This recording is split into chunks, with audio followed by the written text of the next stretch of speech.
On a fateful Tuesday night, as the stock market wavered and whispers of recession began to echo throughout America, The Late Show was anything but ordinary. Instead of delivering his trademark humor in a lighthearted monologue, Stephen Colbert took a moment, no, a stand, to address a matter affecting millions of Americans: President Donald Trump's tariffs. In a series of electrifying, irreverent quips and vivid demonstrations, Colbert warned that these tariffs could raise the price of a new car by as much as $12,000 and even spike the cost of beer cans, turning everyday life into a surreal comedy of errors. With wit as sharp as a scalpel and a fearless determination to expose the absurdities of modern economic policies, Colbert's monologue quickly became the talk of the nation. From now on, teenagers are gonna have to try to get to third base in the back seat of a bike, he declared, juxtaposing the burdensome price hikes with a humorous, if not slightly absurd, image of American youth struggling to find their place in a world of rising costs. As if that wasn't enough, he introduced a faux sponsor, Sackweiser, by producing a plastic sack of beer and urging the audience to suck on a sack. This moment, both bizarre and brilliant, drew uproarious cheers from the crowd as Colbert turned economic gloom into an opportunity for cathartic humor. In this detailed expose, we journey through every twist and turn of Colbert's demonstration. We examine the underlying economic factors, the political context, and the cultural resonance of his performance. We also explore how his jokes, from lampooning Fox Business host Maria Bartiromo to taking aim at Elon Musk's staggering losses, reveal a deeper critique of an economy in freefall and a nation on the brink of recession. In his monologue, Stephen Colbert painted a picture of a future where tariffs aren't just abstract economic policies. They're tangible burdens on everyday Americans. The price of a new car could increase by as much as $12,000, he proclaimed. That's a staggering figure, one that would force families to rethink their budgets, postpone dreams of driving that shiny new ride, or, as Colbert joked, send teenagers scrambling to find alternative ways to reach third base in the back seat of a bike. The tariffs in question, levied by the Trump administration, were meant to protect American industries by taxing imports of aluminum and other goods. Yet the unintended consequences of these policies have rippled through the economy, from increased production costs to rising prices for consumer goods. The real toll is being felt at the checkout counter and on the dealership lot.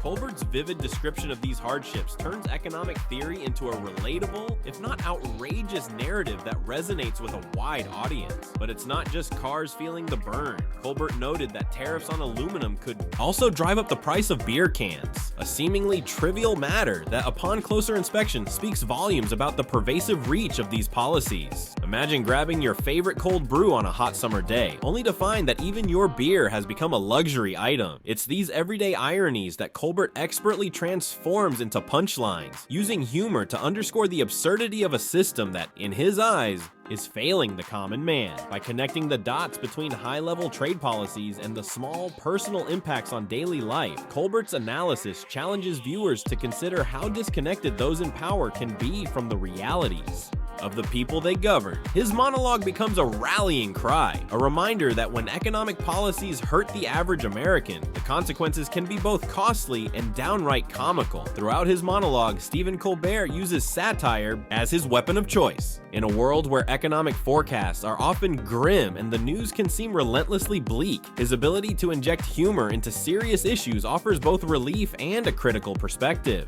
Not to worry, he quipped before announcing, "The Late Show is proud to announce our new sponsor, Sackweiser." With a flourish, he produced a plastic sack of beer, a prop that perfectly encapsulated the absurdity of his commentary. Colbert's humor is not merely for laughs. It is a strategic, incisive tool that disarms his audience, making them more receptive to his underlying message. By comparing the economic fallout to something as mundane as teenagers struggling to navigate a bike ride, he invites viewers to laugh at the madness, while also recognizing the very real challenges facing the nation. Perhaps the most unforgettable moment of the evening came when Colbert, with perfect timing, declared, "You know their slogan, suck on a sack." Then, in a move that was both outrageous and delightful, he actually did it, demonstrating the power of a well-crafted joke. to capture the public's imagination. This line, both simple and powerful, encapsulates the essence of his performance. It is a call to see the humor in hardship, to find a silver lining even when the economy seems to be crashing down. For many viewers, this moment served as a reminder that laughter can be a form of resistance, an act of defiance against the forces that seek to bring us down. In his biting critique, Colbert didn't spare anyone.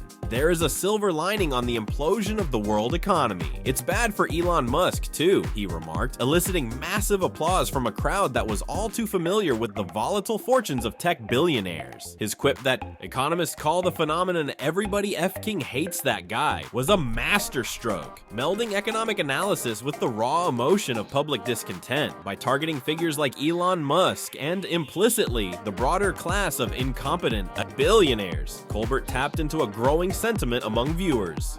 In recent years, many Americans have become increasingly frustrated by the widening gap between the ultra-wealthy and the everyday citizen. Colbert's monologue reflects this discontent, offering a humorous yet scathing indictment of a system where the actions of a few can dictate the economic fate of millions. While Colbert's monologue is full of witty one-liners, the underlying issue is no laughing matter.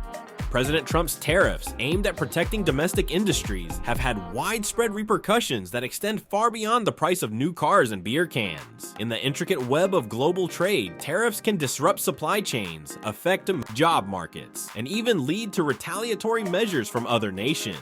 The result is a delicate economic balancing act where every decision can have significant ripple effects across the entire economy. Colbert's assertion that a new car's price could soar by $12,000 is a stark illustration of how these policies can affect ordinary Americans. For families on a budget, such an increase is not just a minor inconvenience, it's a barrier to mobility and a source of ongoing financial stress. By bringing these issues to the forefront with his unique blend of humor and insight, Colbert forces us to confront the reality that economic policies are not abstract theories. They are the lived experiences of millions of people. The backdrop to Colbert's monologue is a nation teetering on the edge of economic uncertainty, with the stock market showing signs of weakness and whispers of a potential recession growing louder. The timing of his commentary couldn't be more poignant.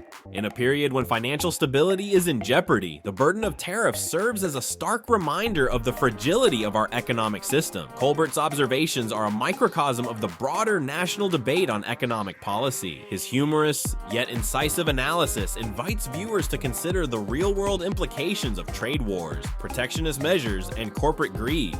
While some policymakers continue to tout tariffs as a means of protecting American jobs, Colbert's monologue underscores the counterproductive nature of these policies, revealing that the price of protection may be far too high for the everyday citizen. Perhaps the most concerning aspect of the tariff debacle is its long-term impact on American consumers. When tariffs drive up the cost of goods, from cars to beer, every household feels the strain. Colbert's hyperbolic prediction that teenagers will have to try to get to third base in the back seat of a bike is a humorous exaggeration. Yet it speaks to a deeper truth, that economic policies can alter the very fabric of daily life. For many Americans, the prospect of rising prices is a daily reality. As inflation and other economic pressures mount, even seemingly trivial increases can tip the balance for families struggling to make ends meet. Colbert's monologue, with its sharp focus on the human cost of tariffs, reminds us that behind every statistic is a person, a family, and a community that is being forced to adapt to an ever-changing economic landscape. His monologue on the tariffs is a prime example of this delicate balancing act. While his jokes may provoke laughter, they also carry a weight of truth that forces us to confront the stark realities of our economic and political systems. This blend of humor and hard-hitting commentary is what sets Colbert apart as a commentator, and has cemented his status as one of the most influential voices in modern political satire. Yet, even as Colbert outlines these challenges with his trademark humor, his performance is ultimately a celebration of resilience. The laughter that erupts from the audience is a testament to the enduring spirit of a nation that refuses to be cowed by adversity. In the face of rising costs, economic instability, and political uncertainty, there is a determination to find humor in hardship, a determination that speaks to the very heart of what it means to be American. Colbert's ability to blend humor, with critical commentary is not just about making us laugh, it is about inspiring hope. It is a reminder that even when our democracy seems to be going up in flames, there is always a silver lining. And sometimes that silver lining comes in the form of a well-timed joke, a plastic sack of beer, or the collective laughter of a united audience. In a world inundated with negativity and dire predictions, the cathartic power of laughter cannot be overstated. When Stephen Colbert takes the stage, he invites us to step back, to laugh at the absurdities of our situation, and to momentarily forget the weight of our economic and political woes. His humor acts as a release valve, a way for us to process the challenges we face with a dose of levity and a renewed sense of purpose. For viewers, that laughter is both a balm and a battle cry, a signal that even in the face of overwhelming obstacles, the human spirit can triumph through humor and resilience. Stephen Colbert has spent decades in the spotlight, using his platform to challenge authority, dissect complex issues, and hold those in power accountable. But his fearless approach to political satire has earned him a place among the most influential voices in modern media. Colbert's willingness to confront economic and political challenges head-on, using humor as both a shield and a sword, has defined his career and set a high standard for those who follow in his footsteps. His monologue on Trump's tariffs is a continuation of that legacy, a moment when his unique blend of wit, intellect, and unapologetic truth-telling resonated with millions. It is a reminder that, in a time when the stakes are high and the future uncertain, voices like his are more important than ever. His ability to articulate the frustrations of everyday Americans while simultaneously challenging the status quo is what makes him not just a comedian, but a cultural icon. The evolution of political satire over the years has been marked by a gradual shift from mere entertainment to a tool for social change. In earlier decades, satirists like George Carlin and Jon Stewart paved the way by using humor to highlight the absurdities of politics.